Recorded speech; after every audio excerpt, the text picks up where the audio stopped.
to talk briefly about another interval, which is fourths, and we're going to talk about tritones because they're like popular intervals that cats use. And so first would be the fourth. So like a fourth type chord is going to again be 1, and then my fourth of that F is B flat, and the fourth of that B flat is E flat.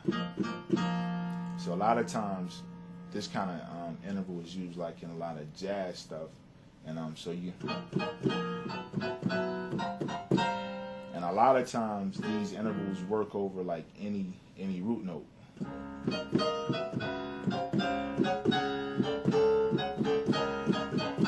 Because you want kind of a tension type thing. So basically they're fourths if you're just looking at it as not having a root. So like, but once you add the root, now it's like a C6, 6/9.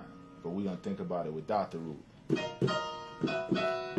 And again, it's just you want to learn all these intervals. So I would basically just go through every key and learn everything.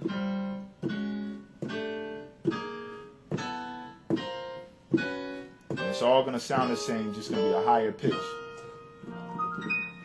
And then if you want to add another note on top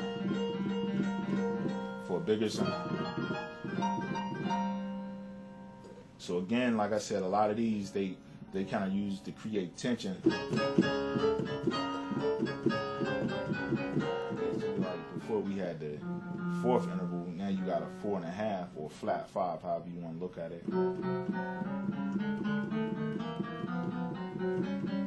And learn them all in all your keys. Like I said, a lot of times they're used for preaching stuff or shouts or songs. It's like in a minor key, and basically a way to apply it, you know, this is the untheoretical approach. How, you know, I used to think about it when I wanted to find my bass note.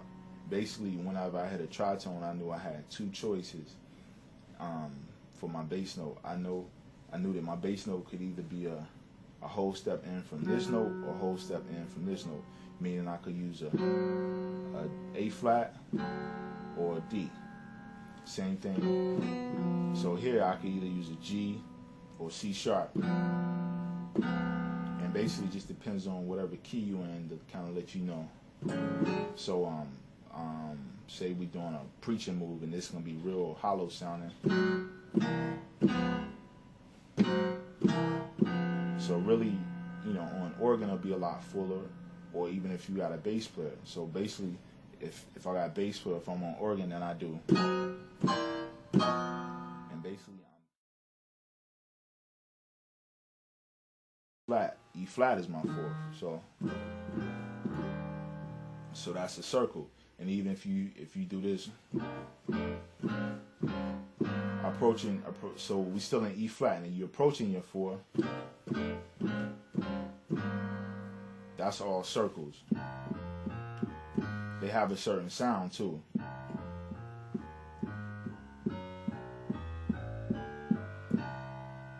And so again, I'll do that. And also this is more of a bass type thing, but that's how a bass player tunes, you know what I'm saying? Like standardly he gonna be B, E, A, D, G, C if you have a 6th string, you know what I'm saying? So even in his movements, you know, that's what with his strings, that's how he, you know, is able to kind of hit his notes real comfortably. Okay. Talk about learning songs. So my plan is to take one of the songs off of Kurt Carr's album and just kind of break it down, called God, Great God. So bass player comes in. Let's join together as one great church with one great praise to our great and mighty God. Here we go. So first I'll break down the intro, and basically it's guitar, but a lot of times the piano player could kind of probably play, and basically the key. So by now you know it's in C.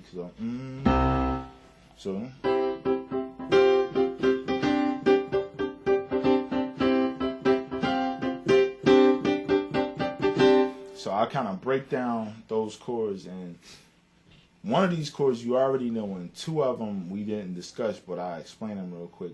So it's in C. This chord right here, they call this a sus chord. It's a sus chord.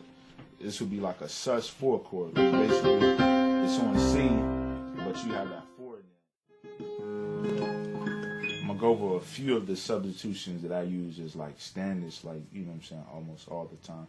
The first one is just basically changing a minor to a major.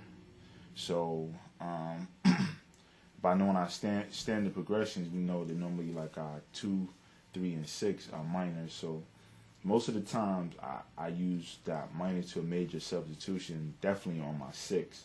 Sometimes I do it on the 2. So if we're in A flat, I'll give you an example of that.